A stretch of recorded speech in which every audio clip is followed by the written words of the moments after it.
Working to support 9 million Hey guys, people in Argentina. I wanted to just share something with you. Absolute. Just had a meeting. I just had a meeting this morning with a dear friend. I actually think of him more of a mentor than a friend of mine. And he and I were talking about economic systems that give opportunity. Now, I need you guys to follow me on this, because one of the things I was thinking about when I was preparing to kind of share this message with you was, how do I position the message so that you can get it? Because I think a lot of times when we have deeply technical conversations, we get lost in the technical language without communicating the message, so people don't get it.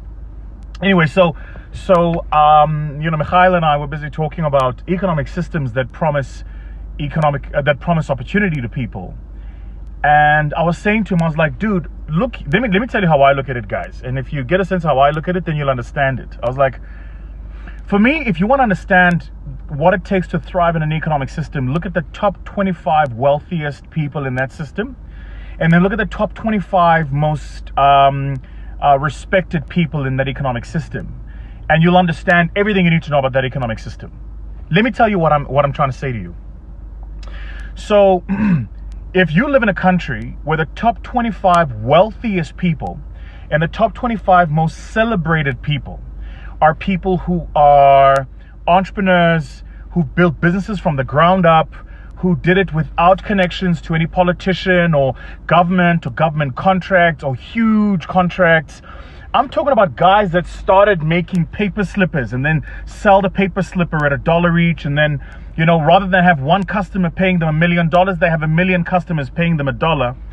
And that guy builds his business to become one of the wealthiest people in that country. You can bet that in that country, the economic system is one of free markets, and the economic system is one driven by effort and effort matching reward, and that economic system is one about competence.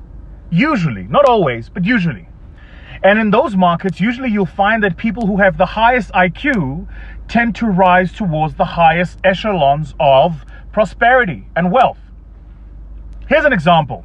If you look at the US, and I say to you, who are the billionaires in the US you know about that have done really, really well? Mark Zuckerberg, top IQ, built a business for the billions, now is a billionaire. Jeff Bezos, top IQ, Ivy League education, built a business for the billions, now is a billionaire. Ray Dalio, top IQ, right? Built a business that's generated billions of dollars in returns, now is a billionaire.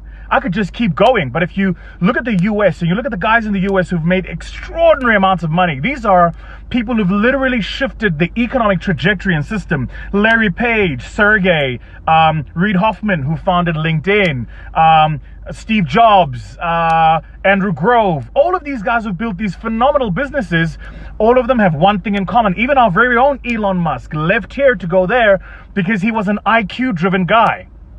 And he recognized, and I'm going to make the point, that we don't live in an IQ-driven society. So he went, I've got to go where my strengths give me the highest reward. I've got to go to the environment where I'm going to generate the highest reward based on my strength, because I'm the kind of guy that will build a business that is driven by competence, not connections.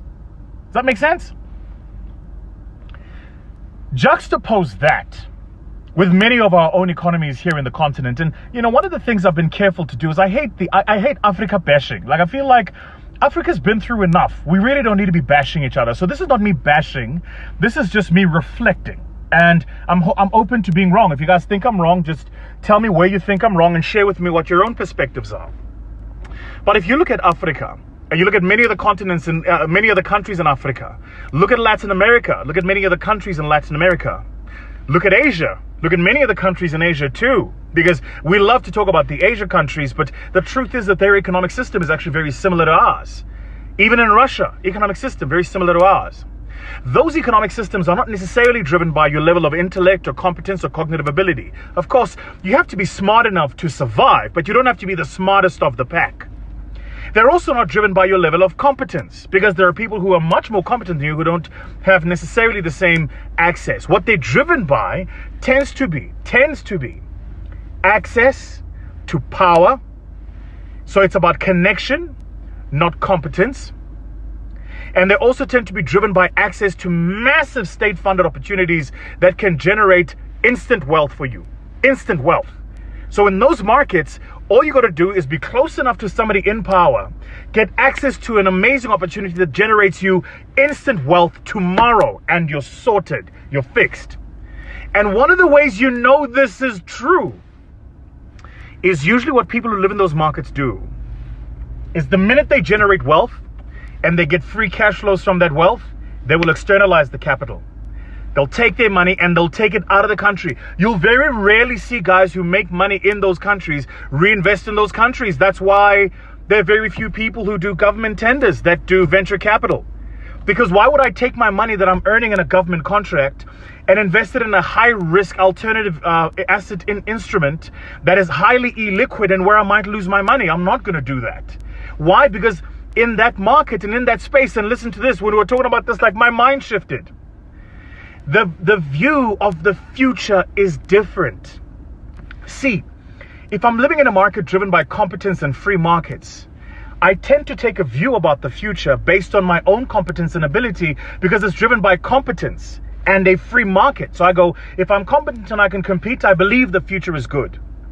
But if I live in a market that's driven by connections, then I don't know what the future holds, because if the person I'm friends with loses their seat or loses power or is out of office, I don't know where things are going to go. So what am I going to do?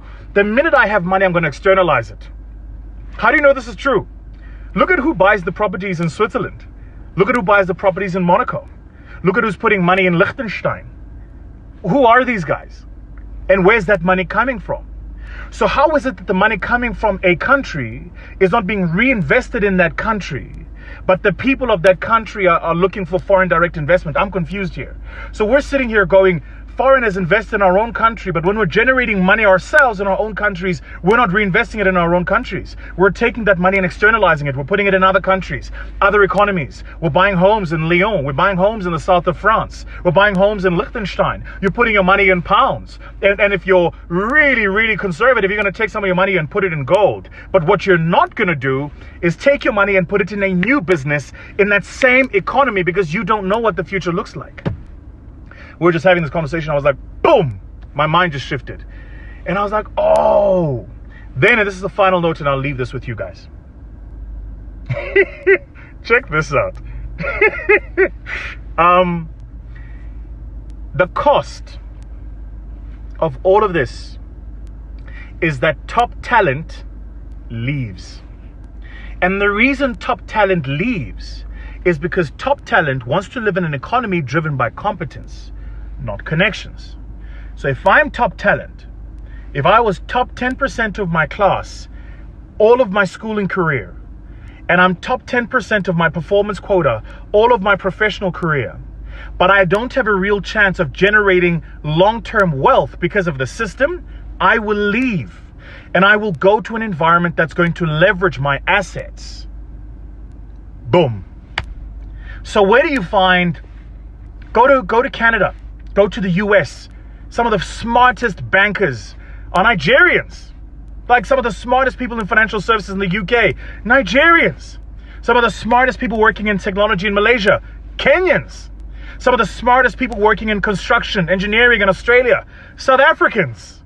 Some of the smartest farmers working in Eastern Europe and the Middle East, Zimbabweans.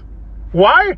Because top talent will go where it's going to get rewarded and where its asset will be leveraged for its own personal benefit. Boom. Like we had I was just like, Yazin, Mikhail, that's it. You win. L'chaim, you win everything.